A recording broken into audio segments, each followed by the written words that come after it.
kumain ng chocolate bar. So, tutusukin natin muna to.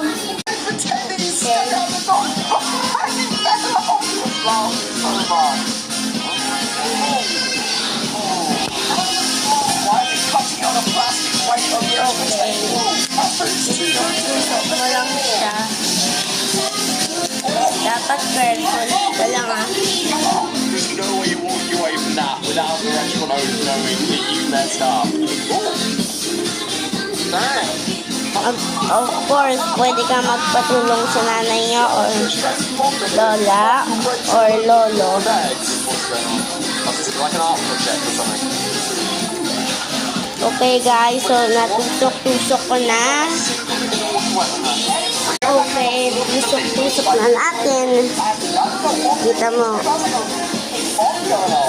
So, lalagay na yan natin dito para maging chocolate bar.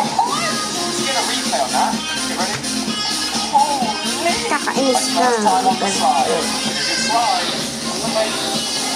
So, okay guys. So, bawal ka mag-plancha. Pag pwede ka mag-plancha, dapat sabihin mo muna sa magulang nyo pag pwede kayo mag-plancha. Kasi ako bawal eh. Wala akong permiso. Bawal daw ako eh. Kasi daw, baka mapaso ako. Kaso, eto, pwede din to. Pwede mga suklay, basta flat.